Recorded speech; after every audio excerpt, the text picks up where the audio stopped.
अगर कोई हिंदू है और वो आतंकवादी है, वो मारता है मासूम लोगों को, उसके बारे में भी यही कहेंगे आप? हिंदू पहले आतंकवादी नहीं हो सकता। ये क्या बात हुई? मैं इस बात की गारंटी ले सकता हूँ। मैं एक सन्यासी हूँ। अगर हमारे एक हाथ में माला है तो दूसरे हाथ में हम भाला लेकर के भी चलते हैं। और अगर अगला पक्ष शांति से नहीं रहेगा तो क्या करेंगे? अगर शांति से नहीं रहेगा तो उसको शांति से रहना सिखाएंगे। आतंकवादी है, मिट्टी तेल छिड़क करके आग लगा दीजिए, फेंक दीजिए उसको, जिससे पता ही ना लगे। क्या मतलब है?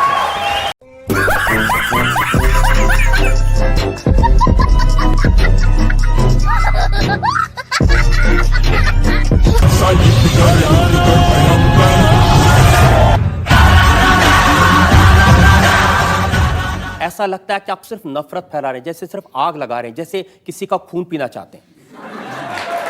मैं एक सन्यासी हूं। गजब बेइज्जती है।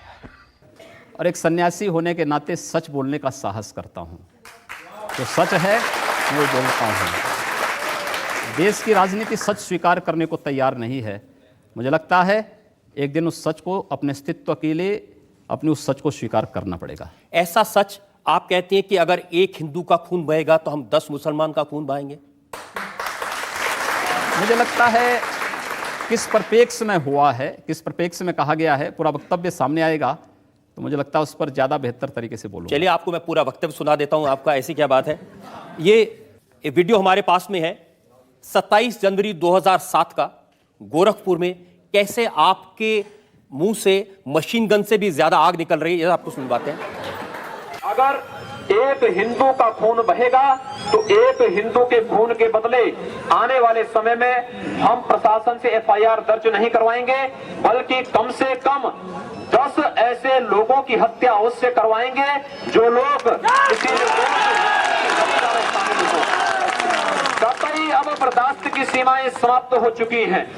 अगर कोई हिंदुओं के घरों और दुकानों में आग लगाता है तो मैं नहीं मानता हूं कि आपको इन सब कृत्यों को करने, इस प्रकार के कृत्य करने से कोई रोकता है।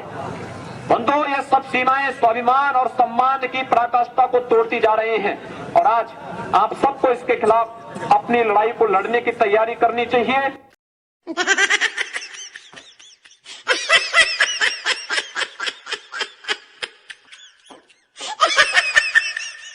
मैन जी पूरे फ्लो में बोल रहे हैं आप। भगवा वस्त्र पहन के, हाँ। साधु का रूप धारण करके इस तरह की नफरत की बात करना ठीक है? देखिए, मैंने उस बात को कंडीशनल कहा है। अगर कोई आपको मारेगा तो मुझे लगता है कि सामने कोई मानव होगा तो उस मानव को आप ये मान सकते हैं कि आपने एक थप्पड़ मारा, आप दूसरा थप्पड़ भी सहन कर सकते हैं। लेकिन अगर सामने दानव है तो अगर मारना एक हाथ से मारता है, दूसरा हाथ से उसका जवाब भी दीजिए। मैं एक सन्यासी हूँ। अगर हमें शास्त्र का प्रशिक्षण दिया गया तो शास्त्र के साथ साथ शस्त्र का भी। अगर हमारे हाथ में एक हाथ में माला है तो दूसरे हाथ में हम भाला लेकर के भी चलते हैं, जिससे समाज को शिष्ट भी किया जा सके और दुष्टों को उनके कृत्यों की सजा भी दी जा सके। एक सन्यासी का सही कर्तव्य होता है। ये सारे झोलम झाल से दूर हूं मैं, इसलिए तो मशहूर हूं मैं। खाना सही समय पे नहीं खा पाता, मजबूर हूं योगी मैं। जी, आप भारत की पार्लियामेंट के सदस्य हैं। आप उस सर्वोच्च व्यवस्था में हैं जो कानून बनाती है। आप लोगों से कह रहे हैं कि हम एफआईआर दर्ज नहीं करवाएंगे, अगर एक मारेगा तो हम 10 मारेंगे। आप गब्बर सिंह हैं कि हमने प्रशासन से इस बात को कहा। जब प्रशासन बात नहीं मानता है, जहां पर प्रशासनिक व्यवस्था पूरी तरह फेल हो चुकी है, जहां पर वो किसी चीज को सुनने को तैयार नहीं है। गोरखपुर में दर्जनों व्यापारियों की दुकानें आग लगाई जा चुकी थी। एक व्यापारी की हत्या सरेआम इसलिए कर दी जाती क्योंकि एक हिंदू बालिका को जबरन, मुहर्रम का जुलूस उस बालिका के साथ जबरन करने का प्रयास करता और वो व्यापारी उसको बचाने के लिए आता है तो उसकी हत्या सरेआम पुलिस की जीप से खींच करके, चाकू से गोंद करके उसकी हत्या कर दी जाती है। कोई इस बात को सुनने को तैयार नहीं। आखिर हम लोग बाकी इसके अलावा हमारे पास चारा क्या है? अपने लोगों को संगठित करके इस प्रकार के अन्याय का प्रतिकार करना। मुझे लगता है जब कानून और व्यवस्था फेल हो जाती है, जंगल राज हो जाता है, तो जंगल राज का जवाब जैसे को तैसा देने की तैयारी होनी चाहिए। मैं वापस आ गया तू फिर से डरेगा, जिस तरह फ्लॉप हुआ अब क्या करेगा, मैं पहले से फेमस। योगी जी, प्रधानमंत्री नरेंद्र मोदी कहते हैं सबका साथ सबका विकास। ऐसे विकास करेंगे लोग के घर जला के उनको मार के? हमने कहा हम पहल नहीं कर रहे हैं, हमने अपने तरीके से नहीं जलाया है। हम कह रहे हैं कोई हमारा जलाएगा तो ये निश्चिंत होकर के नहीं बैठे। आप लोगों को भड़का रहे हैं, उनको हिंसा करने के लिए उकसा रहे हैं, ये कानूनन अपराध है। मैंने ये कहा कि अगर कोई हमारा जलाएगा तो वो सुरक्षित नहीं बैठेगा। हम फिर इस बात की प्रतीक्षा नहीं करेंगे कि प्रशासन आएगा, हमारी बात को सुनेगा और फिर वह अपने तरीके से फैसला लेगा। प्रशासन रोकें अन्याय। मैं फिर कहता हूं ना कि अन्याय किसी के साथ ना हो, लेकिन हम अन्याय सहेंगे भी नहीं। I got broads in Atlanta, just to me in the family, credit cards and the scammers. लेकिन आप ये जानते हैं कि ऐसे भाषण देना, लोगों को भड़काना, मर्डर के लिए भड़काना, कत्ल के लिए भड़काना, आग लगाने के लिए भड़काना, ये कानूनन अपराध है। ये कंडीशनल है। अगर कोई आपको मारता है, प्रशासन कार्रवाई नहीं करता है, आप हाथ पर हाथ धरे रहे मत बैठिए, उसका प्रतिकार करिए। कानून आपको इस बात की इजाजत भी देता है कि आप आत्मरक्षा के लिए कुछ भी करिए। मैं आपकी इस बात से बिल्कुल सहमत नहीं हूं, और बात आपकी सिर्फ यहां नहीं रुक जाती है, आपका अपराध और बड़ा है। आपने कहा कि अगर एक हिंदू बालिका को ले जाएंगे तो हम 100 मुस्लिम बालिकाओं को ले जाएंगे। कितनी खराब बात है। आपको लगता है कि हिंदू बालिका, उस बालिका को ले जाना उस लव जिहाद का एक हिस्सा है जो देश के खिलाफ एक साजिश है। और आज जो मैं कह रहा हूं, हिंदू शब्द को आखिर आप लोग सांप्रदायिकता के उसमें क्यों रखना चाहते हैं? वो कोई जाति नहीं, कोई मत नहीं, कोई मजहब नहीं, कोई पंथ नहीं, कोई संप्रदाय नहीं, वो तो हमारी एक राष्ट्रीय पहचान है। अगर मैं उन 100 लोगों को राष्ट्रीय पहचान के साथ जोड़ने की बात कर रहा हूं तो कौन बुरी बात है? अच्छी बात है, सबको जोड़ा जाना चाहिए। आप तो खुलेआम कन्वर्जन की बात कर रहे हैं। कन्वर्जन नहीं, ये प्रावर्तन है। कन्वर्जन वह है, एक हिंदू का इस्लाम या ईसाइयत में जाना कन्वर्जन है। लेकिन अगर एक ईसाई और एक मुसलमान वापस हिंदू में आता है तो उसका प्रावर्तन है, घर वापसी है। मुझे लगता है यह उसकी घर वापसी का हमें समर्थन करना चाहिए, क्योंकि उसको उसकी राष्ट्रीय पहचान मिल रही है। ये देश का कानून इसका समर्थन नहीं करता। दूसरा करे अपराध, आप करें तो देश का कानून धर्मांतरण को स्वेच्छा से मान्यता देता है, लेकिन धर्मांतरण को नहीं। यह धर्मांतरण हिंदू में वापस आना, अपनी राष्ट्रीय पहचान में पुनः वापस आना। इस देश में आज तो देश के अंदर जो डीएनए थ्योरी आई है उसने इस बात को साबित किया है कि सब एक ही उससे मूल से हैं। और डीएनए थ्योरी इस बात को जब प्रमाणित करती है तो मैं अगर उसी डीएनए थ्योरी के साथ जोड़ने की बात कर रहा हूं तो भारत की राष्ट्रीयता के साथ जोड़ने की। एक और वीडियो हमारे पास में है और सुनिए आपने क्या कहा। हम लोगों ने तय कर रखा है कि अगर वह एक हिंदू बालिका को ले जाएंगे तो कम से कम 100 मुस्लिम बालिकाओं को हिंदू। अगर एक हिंदू को मारेंगे तो 100 को हम भी मारेंगे। आप जनता से कहलवा रहे हैं वो एक हिंदू को मारेंगे तो 100 को हम भी। लेकिन मैं नहीं कह रहा हूं ना, पब्लिक कह रही है।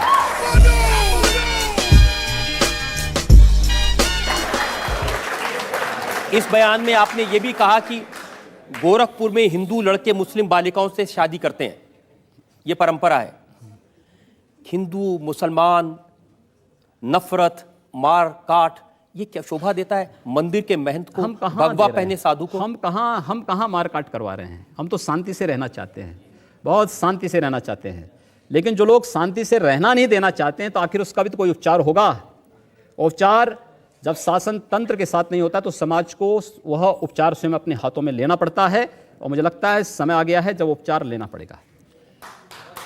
योगी जी, इस समय देश में आपकी सरकार है। जी हाँ।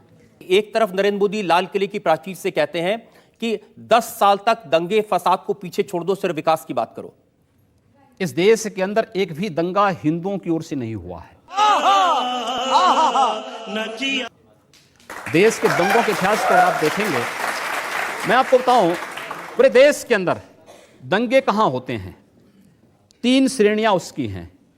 10 से 20% की आबादी, 20 से 35% की आबादी और 35 से ऊपर की आबादी।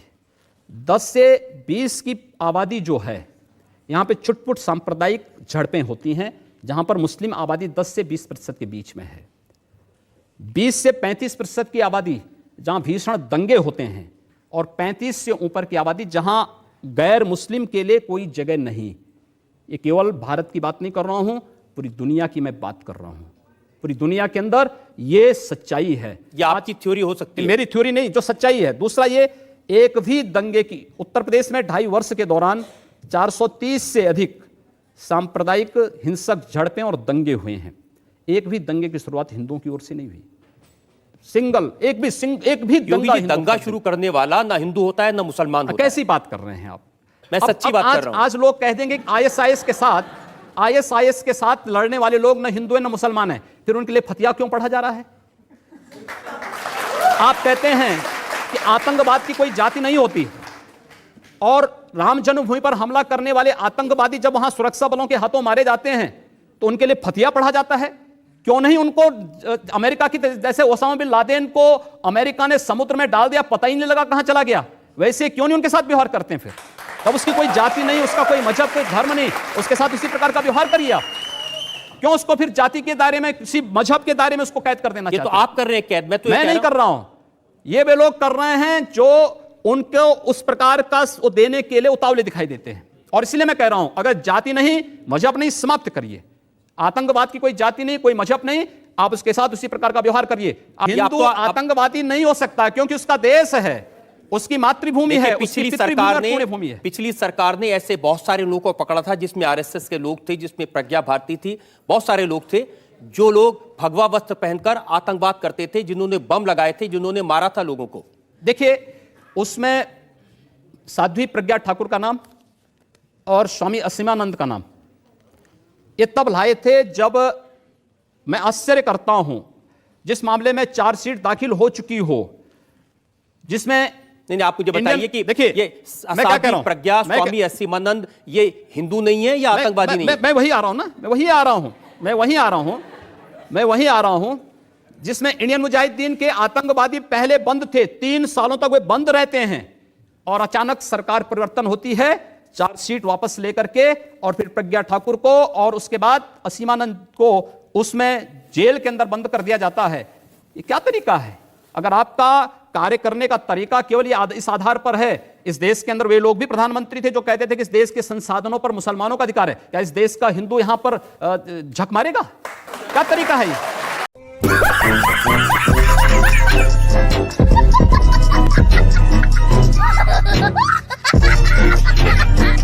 अब इस देश में कब्रिस्तान के लिए आप बजट का प्रावधान करते हैं। उत्तर प्रदेश में लोग बिजली के लिए मर रहे हैं, सड़कें खराब हैं, बुनियादी सुविधाओं के अभाव में, स्वास्थ्य सुविधा के अभाव में लोग मर रहे हैं, लेकिन वहां पर उनके लिए वो सुविधाएं नहीं, लेकिन कब्रिस्तान के लिए 300 करोड़ रुपए हर साल आवंटित हो जाएंगे। क्या तरीका है? तो अब हम लोग नहीं आवंटित। अच्छा, आप बताइए क्या तरीका है? आपकी सरकार है, अब आप सिर्फ हिंदुओं की भलाई करेंगे? नहीं, सारी सिर्फ हिंदुओं। मैं कह रहा हूं, हम जाति, मजहब या धर्म के आधार पर भेदभाव किसी का नहीं करेंगे, लेकिन तुष्टीकरण भी किसी का नहीं करेंगे। इस देश के नागरिक के रूप में जिसको रहना होगा, भारत के संविधान को मान करके चले, भारत की परंपरा पर विश्वास करे, भारत के महापुरुषों को सम्मान दें, सबका स्वागत होगा। लेकिन अगर भारत के अंदर रह करके ये नहीं चलेगा कि तन भारत में और मन पाकिस्तान में, ये चलेगा तो हम लोग इसको नहीं स्वीकार कर पाएंगे।